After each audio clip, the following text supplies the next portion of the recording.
Hello, everybody. This is Takeoff here. Let me delete my VODs real quick to save room so I don't run out of space mid recording. All right, we're going to be looking over Seorabeol versus Sandbox. Unlike the other matches in the promotion tournament, this is a best of 5. So depth is really important here. In my opinion, there are 3 key factors to being a good best of 5 team. One of them is having depth in your roster. Some tournaments will only allow you to have a certain amount of subs. But for this tournament, you were allowed as many subs as you wanted. As we saw, we had Seorabeol with a 9-man roster. I think Sandbox had a 10-man roster, if I'm not mistaken. What we can do, we can look at Kespa's Twitter, and they have the rosters listed. So, yeah, as we see, Sandbox had 9-man. I know that. I mean, Griffin. I mean, not Griffin. Fuck. Seorabeol had 9-man roster. Sandbox also had a 9-man roster. Okay. So they both have a 9-man roster. Sandbox doesn't have a support sub, and Seorabeol doesn't have a jungle sub. Is the key difference between these two teams. So,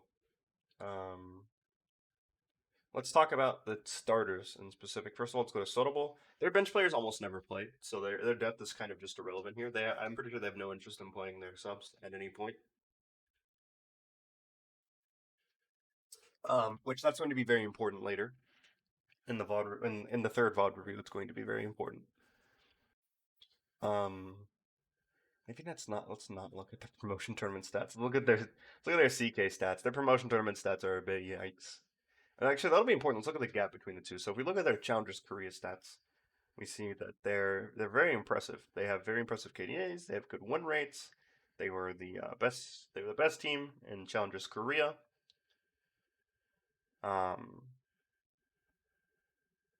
And this is really important here. The most banned against Seorabeol. If you look at all, we see it's the Elise, the Yumi, Syndra, the Set, and then the Aphelios. Their key players are Thal and Songyun, who they play around Songyun, and then Thal is also probably the best. I would say the best player on their team. Their coin flip player is Kakao, and their liability is Danchung. The reason why Kakao is coin flip is because as a result of Danchung being a liability, Danchung doesn't really bring a lot to the table as far as like tools to use for the team. He's almost always losing lane. In fact, something I wanted to bring up if we look at this. But yeah, Kakao is coin flip as a result of this. Let's take a look at this. So this is all tournaments, maybe in season 10. From LCK promotion CK. CS differential at 15 minutes, minus 16. Gold differential at 15 minutes, minus 485. XP differential at 15, minus 104 XP. First blood victim, 9.3%. First blood participation, 23.3%. Okay. So ahead in CS at 15 minutes, 16%. These 4 stats tell you that he is a terrible laner. He is an absolute terrible laner. And that's just from the stats alone. If you ever watch a game, if he's not playing something that that is impossible to lose lane with, like if he's not playing Pantheon or if he's not playing Galio, he's losing lane almost every time, I would say, unless he's playing against a terrible mid laner. I would not even say he is a top 5 mid laner in CK. There are 5 mid laners in CK that are better than him. There are better mid laners than him sitting in free agency. So that's going to be very important for this match, apparently, is Danchung being a liability. I saw a lot of people calling him out on that. But let's look at Sandbox. Let's narrow it down to LCK. Let's do LCK promotion. This was really important here. So as we see, they had a really good promotion tournament. They had a really good promotion tournament. Now, if you look at LCK, not so much the case. They were not doing too well in LCK, as we see here. As a team, their team economy, not very good. Everything about their stat, not good at all. The much different stats than what we see from them in the promotion tournament. So just gonna show this real quick. Seorabeol Gaming is made up of veterans that are recognized by avid Korean League of Legends fans. Their biggest strength is their macro play, their collective experience giving them a massive edge over the enemy team who don't even come close to their experience.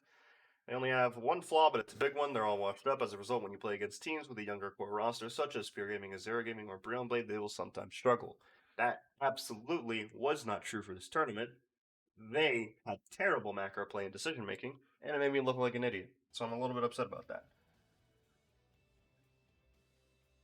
Just a little bit. Just a little bit. Let's skip. Let's mute that. All right. Blah, blah, blah. Showing all the players. Okay, starting with this draft. Let's skip through. Come on, just pick a bin.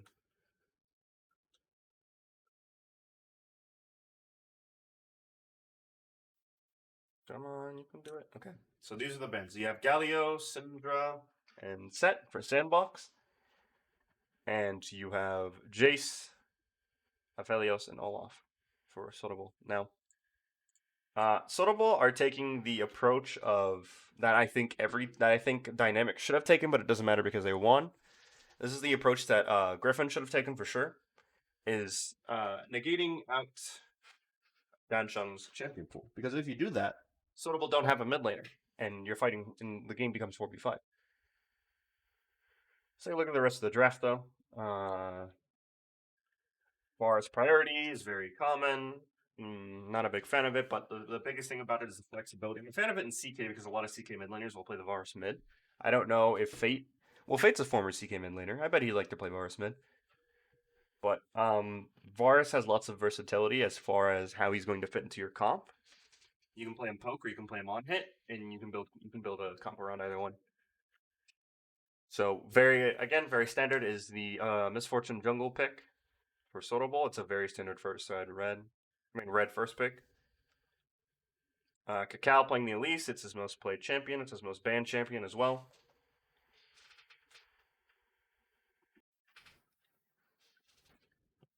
He plays a ton of Elise in solo queue. When I last checked, we see Tahm Kench being picked up. No surprise. Varus Tahm Kench is a really popular bot lane. The biggest weakness of Varus is he has no defensive capability besides his ultimate. And Tahm Kench is really good at providing that defensive capability to him. And also, they have really good JCC. And just they compose each other well. You have the Tongue Lash, you have the E Slow, you have the ultimate from Varus. Tahm Kench can then use to get up stacks to stun.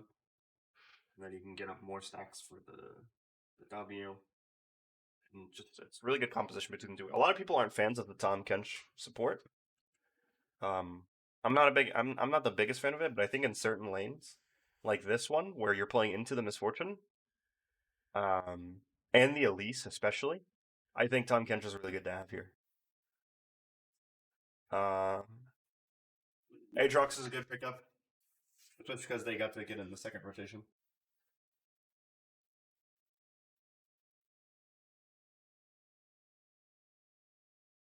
Yancheng picks up Pantheon, so good pick for himself. I don't know about blind picking it though. He's probably gonna get counter picked. I think LeBlanc is what Fate goes with here. Oh no, because LeBlanc's banned. So LeBlanc, Akali, and Renekton and Yumi. It's funny because the other two games he picks LeBlanc and Akali. So something tells me that in scrims, Fate's dominating with those two champions. Song Yun picks up Thresh for Nova. Is there not a Braum? Why did they not pick a Braum? Or Leona? Okay. I guess Thresh is fine. I feel like there are better picks to compose well. I feel like Leona would have been a really good pick here.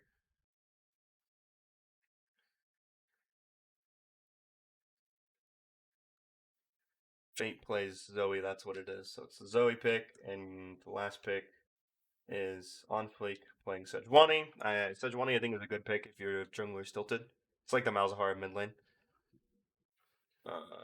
So Thal picks Darius into the Aatrox. So let's talk about each of these matchups. Let's go back to GOL.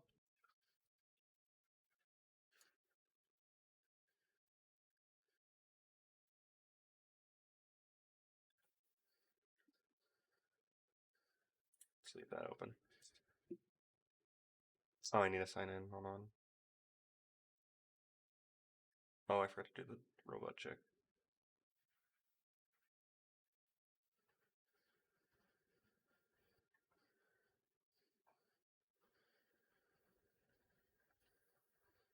On.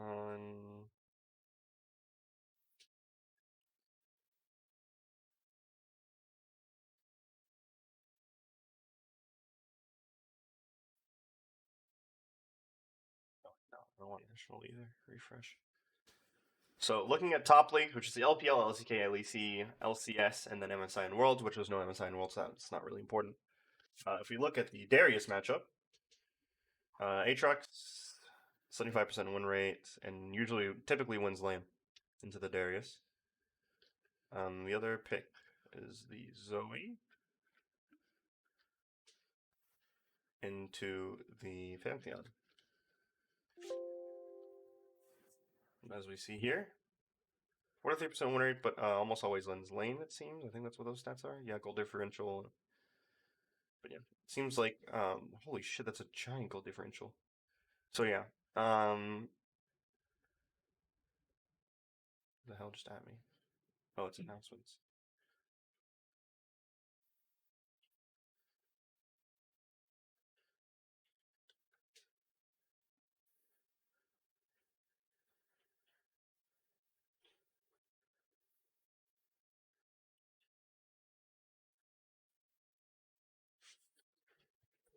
Hold on 1 second.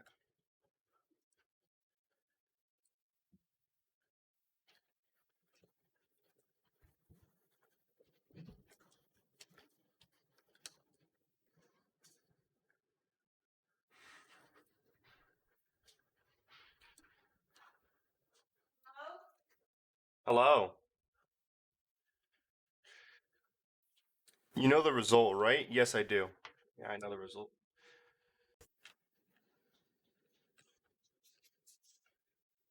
Okay, let's start.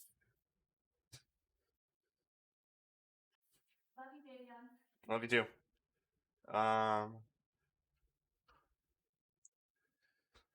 So again, venue standard starts 5 point. Oh wait, hey, is Mark out or is he home?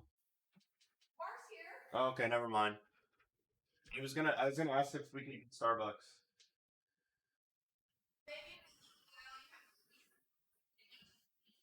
The one by us isn't open. Oh, that's right. That's right. They only do drive through, and like only like 3 Starbucks in Austin have drive through. But nonetheless,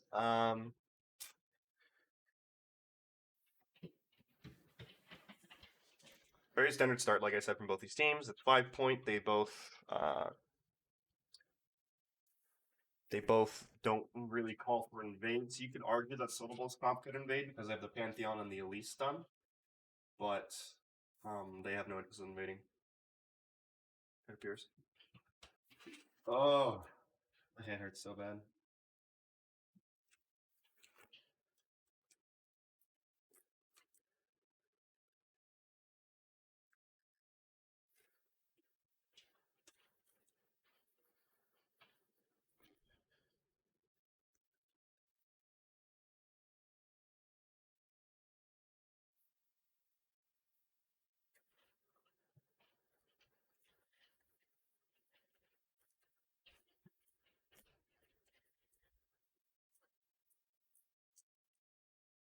Nothing really going on here in the early game, which is very uncharacteristic of Cacao, honestly. With the Elise, I would expect him to be at least have ganked or at least been present once by now. Oh, Onfleek's such a good job reading the. Did he spot him on a ward or did he just know? No, he just knew. Yeah. So Onfleek just knew that Cacao was going to be there. He's doing a really good job playing patient. Um, has to give over the Scuttle Crab, but ooh, really good job. It's so really good job by Sotable's bot lane. That's really smart for them to deny the bottom Scuttle from Onfleek.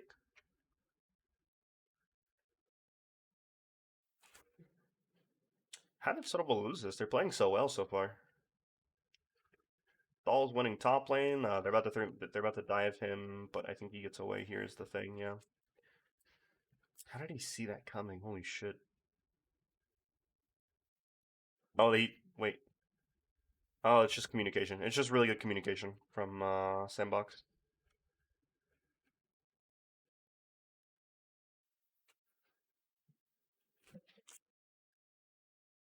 What are you doing? What is it? Why did they dive there? Hold on.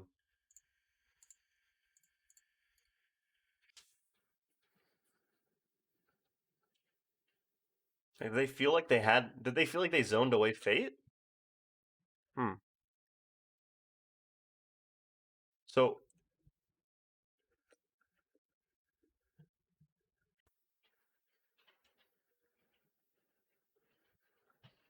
yeah, I don't really understand the logic to diving there. It was just a bad decision to dive. They'd never win that.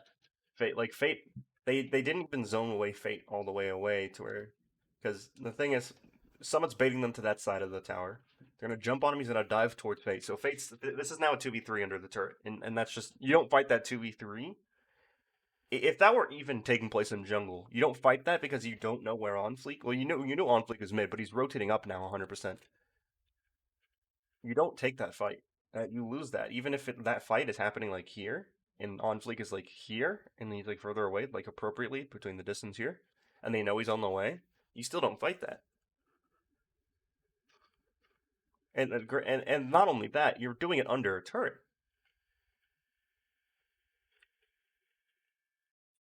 It's just really poor decision making. Fate flash? Oh no, he picked up a flash. So Fate picked up a flash and he forced Danchung to flash. So Danchung doesn't have the flash. Thal doesn't have flash. Solo lanes don't have flash. On fleek is going to have a great time now. Go back to choose speed. Is there a keybind to change the speed? No. Looking at his POV, yeah, it was just he goes in and out of lock screen. He does the same thing I do.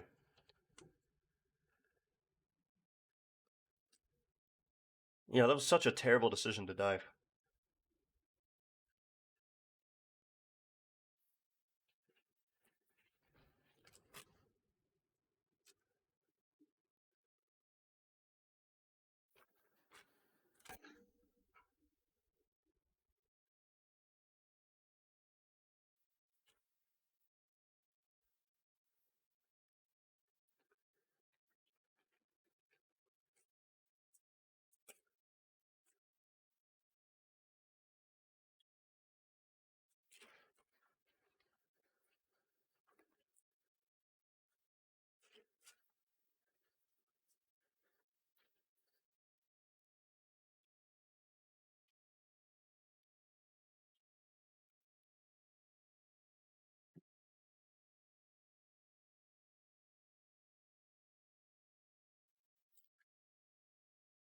They're diving top again. Oh my god. Why are they so set on fucking dedicating the top?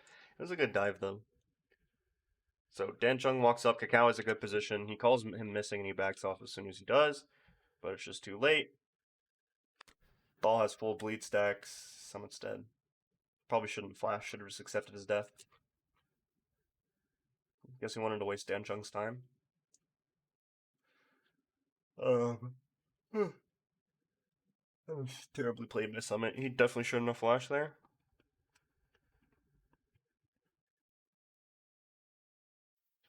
But let's talk about the setup for that gank. That was really good setup for it. Let's go back, go back, go back, go back. So Kakao walks over the ward. He's spotted. Clears out the ward. He's lets Dahl know that he's gonna set up there in Tribrush. Conflict's pinging that he's on the way. Denchung's walking up. And yeah, by the time he walks up, it's too late. They've already set. And by the time he responds to Denchung walking up, it's too late because Denchung's ultimate range. It just allows him to ult from right there. Kakao's already there for the dive. So this is a fantastic setup for a dive. I don't know why they're so set on playing around the top side. I guess they want the Darius to snowball.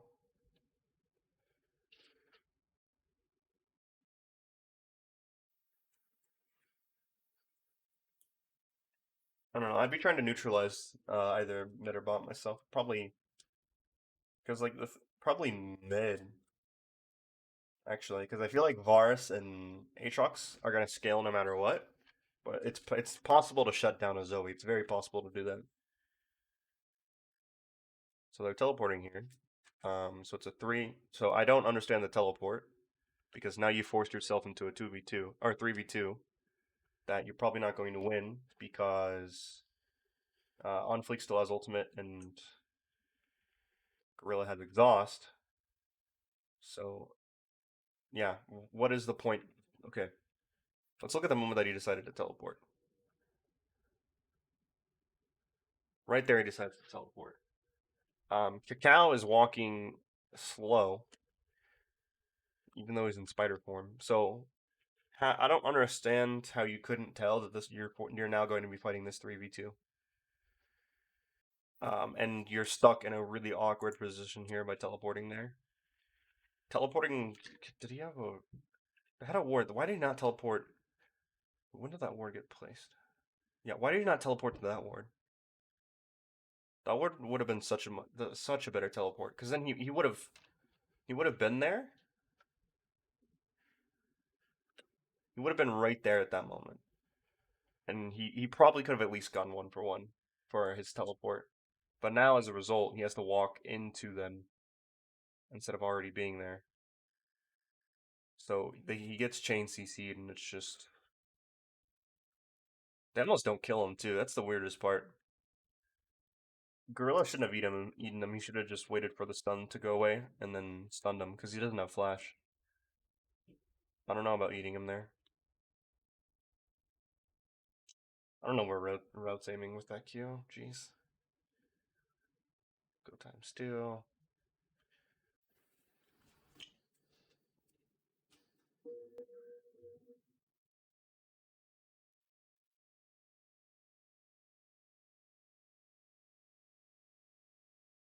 Looking at the replay. Yeah, Summit thought that he had the jump on Thal, but it was reversed. So he gets killed. Fast forward. And then yeah, we see Dencheng dying. Wait, why did he why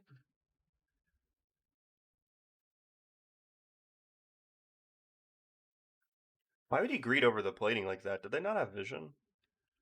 Yeah, but still, even still, Thal has teleport. You don't know if he has a flank ward on you. I don't know. I don't know. I have no idea why they either didn't take that plate together, or I don't know why he greeted for that plate. So he gives over. Let's see how much gold he gives over. He gives over. Oh fuck! Hold on. It's hidden. He gives over like 300, 400 gold, and he got 100 and I got 106. Oh, I'm gonna pause that. Because what the hell? Wait, hold on. What the hell is this from Sandbox?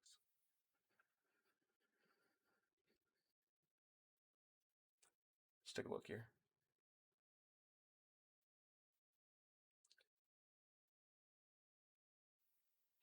Oh, Fate roaming down is so smart. My homie knows that Denchong has the teleport, so he starts walking down.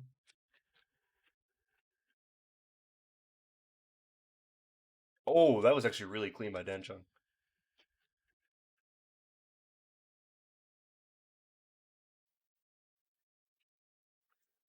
Kind of question the pathing there though. All right, let's go over this in depth. So they move in. Gorilla's getting flayed in. They think that they have the pick. Some people thinks that they have the pick because they have Cacao there, but Sandbox think they have the pick because they have On Fleek there. So it's just a normal 3v3, and both teams are being thrown off.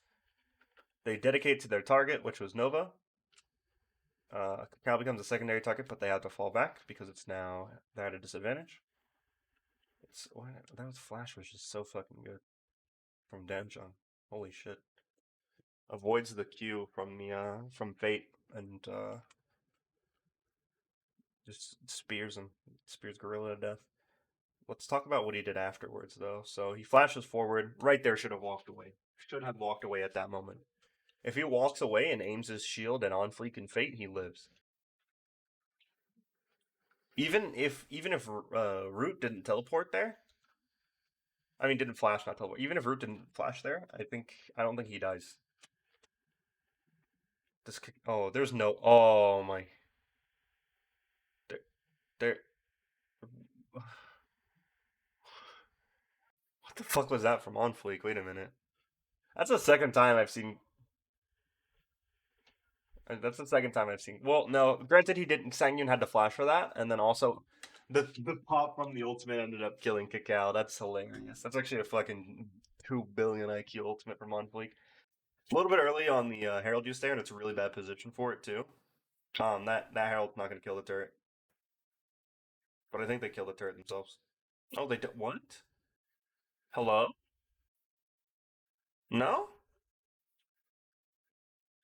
Nobody's contesting it. Just kill the fucking turret. I guess they're just gonna waste the plate. Please tell me Gorilla got it. Okay, Gorilla got it. Wait, did he? Did Gorilla get it? No, he didn't. Oh my god, they wasted the plate. What are they doing? I guess they're so what they were trying to do. I know what they were trying to do. What they're trying to do is make it to where so that Gorilla and Reek can come back and finish off the turret with the minuscule amount of health that's left, and they get the plate. And honestly, doesn't end up taking any of it. But like, that ain't it, Chief. Root should have just walked up and soloed that. He should have froze. He should have waited for last hit, and then he should have lasted the turret so that he gets credit for the plate. It's just ugh.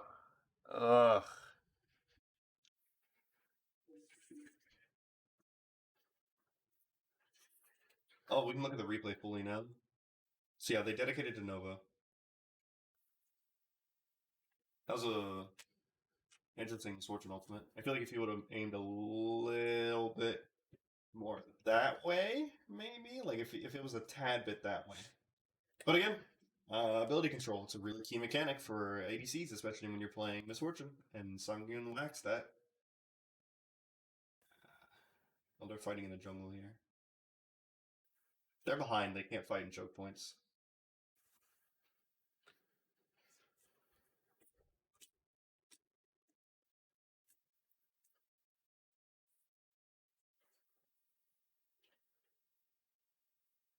Look at that old fucking pop from the ultimate kills him. So Sandbox are doing Dragon. Oh, that was a really big play by Nova.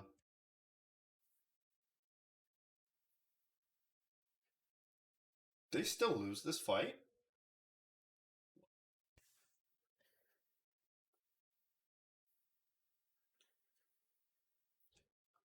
What's happening? So I'm trying to watch members one by one to see what they're doing to comprehend how they lost this fight. Stall pulls everybody in. They're just getting outpowered. Like Summit, not like they full combo. Maybe it. No, that doesn't help them though. Gorilla eating up root there was really clutch. That was really clutch. I, I think if Darius instead of so let's take a look here. If Darius instead of moving here fights the Aatrox along with Kakao, he can kill him. Then he has the passive, and he just gets the pentakill. As a Darius in these team fights, you need to be prioritizing the low health targets that the other teammates are prioritizing. Kakao was on Summit. If Thal's on Summit as well, then that's team fight one. But I think they win the team fight regardless. They didn't win, so they win 1-for-1, and technically they didn't win the team fight, but they could have won it a lot harder if Darius was doing the right thing. But they get the dragon, so they don't mind. It's a Mountain Drake, so that doesn't favor Seorabeol because it. Oh shit, that's nasty. That's a really bad ultimate. Should have saved it or used it in the fight. What the hell happened here? Just a little short. He's dead there, though. The ultimate did its purpose, which was to kill Nova.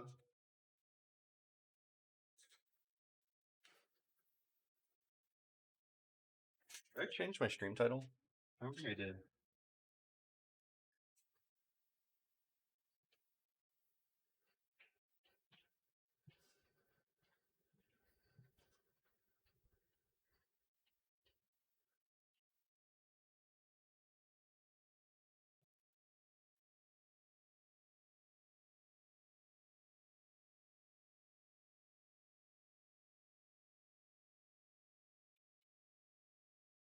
Yeah, I hosted Fiku. I didn't mean to do that. Is Fiku even streaming?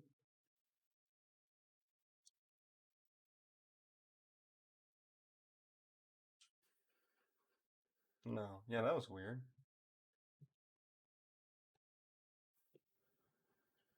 Hmm. Oh well. Moving on.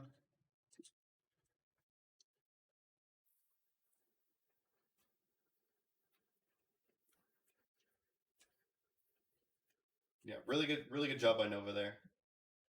Would have been better if Fall moves up onto. Wait, did he ult? Wait, he did ult. He fucked it up. Jesus, Thal, what are you doing? Yeah, if you would have gone on the summit. Oh my god, that's gross.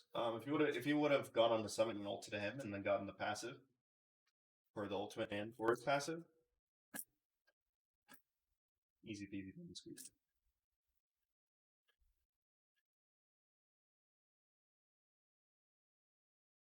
This becomes free real estate from there. Um,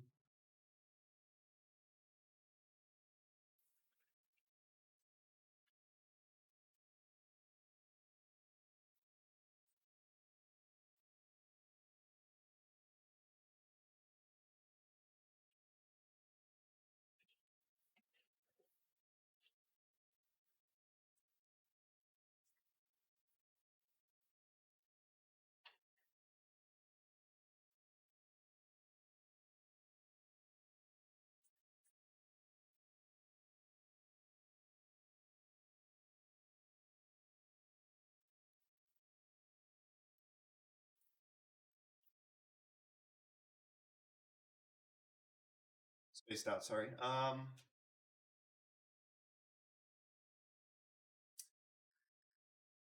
Not sure what Cal's doing there. Gonna be real with you. Uh, let's turn this back to full speed.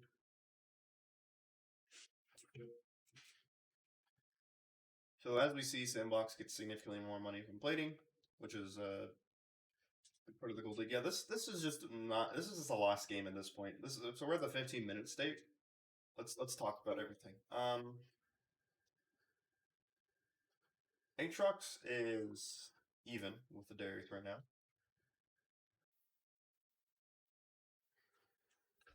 Cacao is behind Fleet.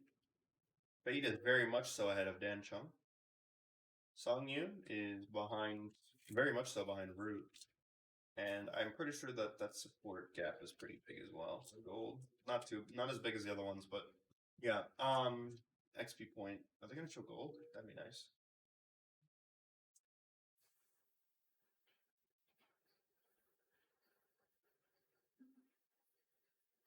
Yeah, Fate is just smurfing hard.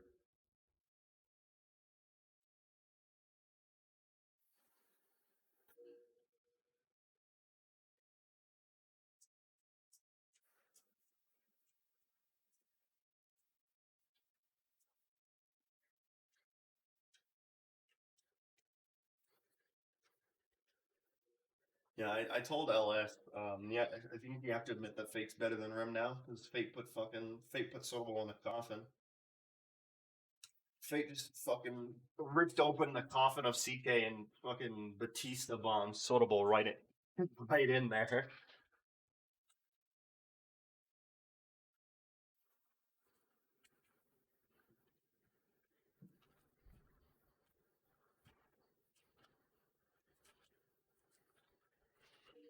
I just spaced out for that fight. I'm sorry.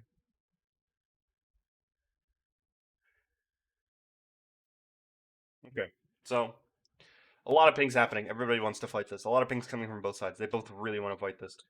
Summon has teleport, so he's basically there at the fight. Thal has teleport, so he's basically there as well. Danchung has teleport and ultimate, so he's there as well. The initiation is definitely going to be from Danchung. It's kind of cheating because I saw how the fight was initiated. Oh, it's initiated by Nova actually, and the follow up is from Danchung. Not sure why Danchung ulted there of all places. Nova's deadly low. How the hell did that happen? Oh my goodness, he just got blown up by fucking fate. That was actually a pretty good misfortune ultimate. It forced them to disengage there. The problem, though, is that they can very easily re-engage because they still have re-engage tools, and that's exactly what happened. Seorabeol didn't respect the re-engage. Right here, they shouldn't be sticking around to get the CS. They should have been gone. Let's right there. You cancel Miss Fortune ultimate and you all walk away. They're like, no, guys, we have Thaw coming in on the teleport. We have to dedicate to this. So Denchung dies instantly. Summit arrives and kills Kakao. Root flashes forward and finishes off Nova. And the game's over from here. The game is just and fucking. Is Thaw really about to die? No. Okay. Yeah, they have the Herald being popped mid. They're gonna be taking in him. This game's over. This is where I would forfeit if I were Sandbox. I mean, if I were Sodabowl. Sorry, Sandbox shouldn't forfeit. If I were Sodabowl, I'd forfeit here.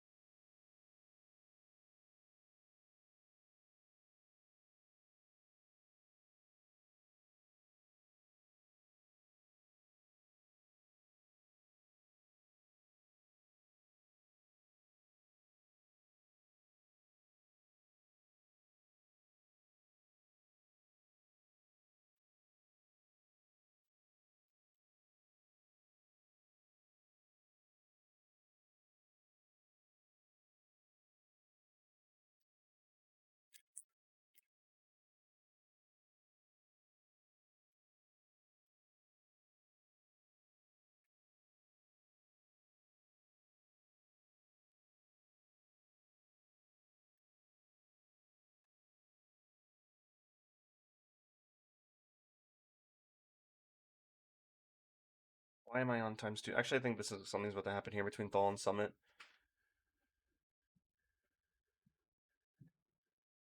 Thal wins this too, is the thing. Yeah, good job by Thal.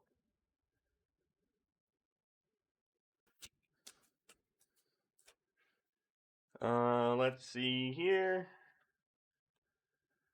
Good job by On Fleek making sure the mid turret dies. Now they get to take the top turret.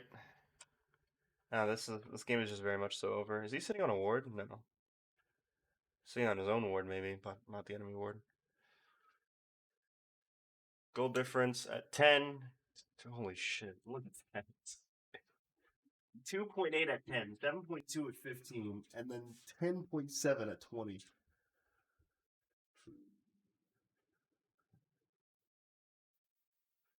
Holy. Sandbox are snowballing so hard, man. Oh, this is depressing.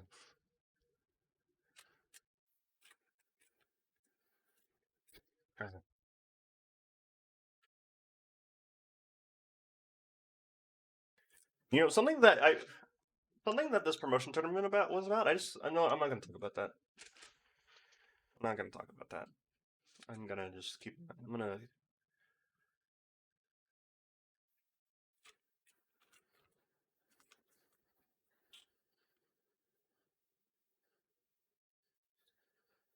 But yeah, good job by Sandbox so far. Massive gold lead.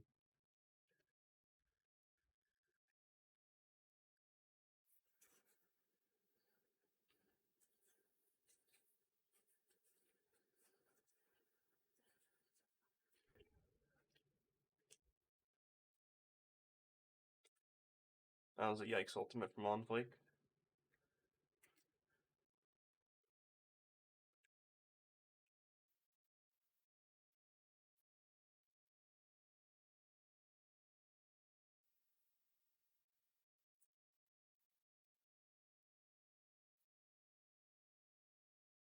Okay, I think something's about to happen here.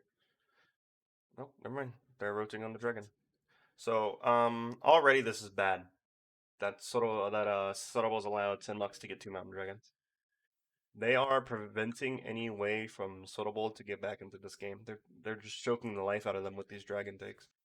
I really hope that this isn't Sandbox's strategy to just fucking just get gold slowly. Oh my goodness gracious! All the carries, well, except for Onflix, not really carry, but everybody except for Gorilla, all the non-support players are ahead in gold. Gorilla almost has more gold than Kakao, and Nova has fucking chump change in his pocket right now. Gorilla's a lot more poor. Well, Gorilla's really poor actually, considering. Yeah, he should have more golden cacao. Gorilla's very poor actually, but still, like, look at this. Jesus Christ.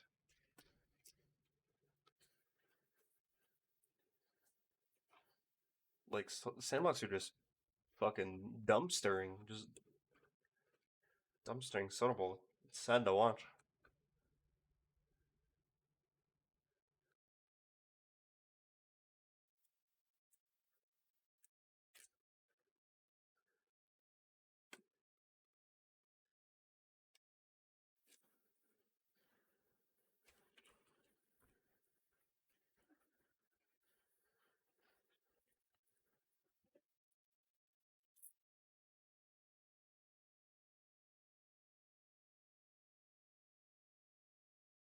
Okay, so seems to be the last Hail Mary that Seorabeol are throwing, so let's watch this in normal.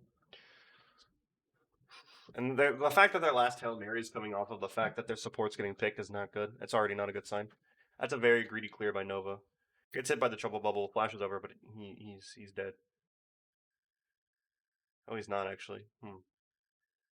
But nonetheless, so they're gonna call for this. They're gonna call for this engage here. Someone has teleport, but he's waiting to see if Thal's gonna teleport or not.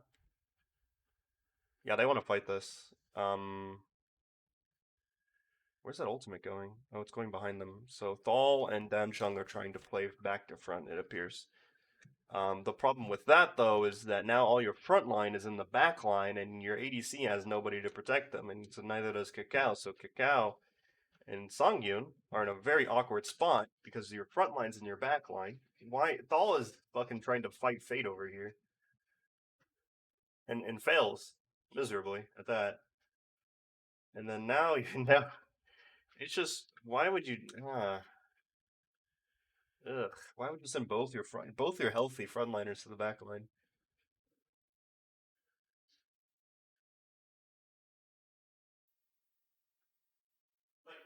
Are you going somewhere? I think that's the end of the game.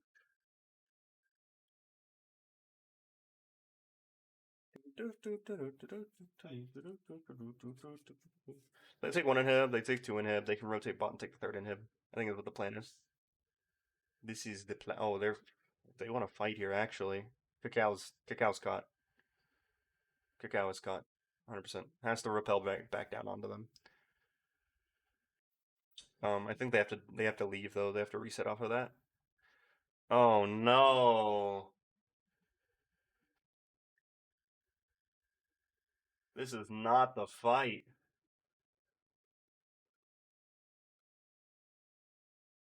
That's not it. Like summoner spells ultimate. No summoner spells, but exhaust. That's it's so easy to tell what's gonna happen. If someone's zoning them away while fucking Denchung dies, but Denchung survived, which is the weirdest part of that fight. Really, um, that's not it. That is not it. Let's take a look at the replay of this fight actually. So again, this is what I'm talking about. The Varus, the Galliot. I mean, not the Galliot. Fuck the Tom Kench Varus. Varus dies there if Tom Kench. But Braum would have been better in my opinion. I think than the Tom Kench. But regardless, um, yeah, picking really poor fights. What the hell?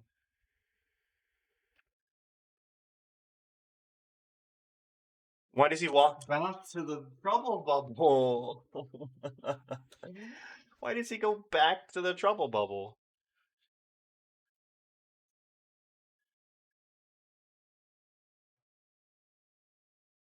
Wait, what the hell? How'd that happen? Why are they stacking there?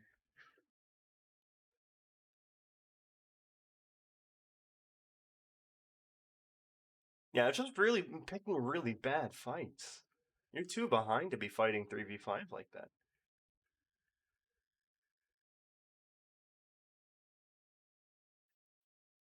So yeah, they have to throw a Hail Mary here. The problem with the Hail Mary is that everybody ignores the fact that Dan Chung's going in, so that was miscommunication on their part, or he ulted too early. One of the two. That's really BM, throwing down the Hanwha life.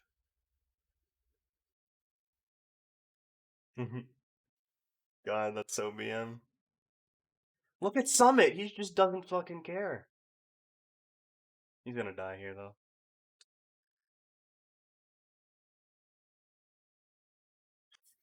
Route denying Fang in the kill there. But yeah. Just the biggest flaw for Sorobol there was really bad. Was picking just terrible. They just picked terrible fights.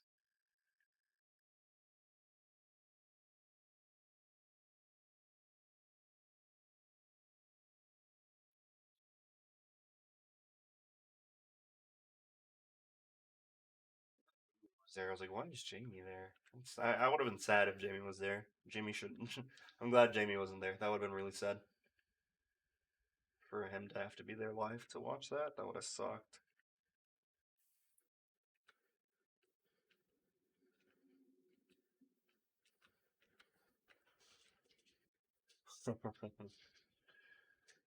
My stepdad set up a hammock in the backyard, and my mother is loving that. Okay, let's talk about this. That's a lot of damage. See, that's poke comp. Poke comp's OP. Yeah, it's just past like the 8 minute mark. Sandbox had complete control of the game. It was over at like 15 minutes, if not 10. Like, look at this.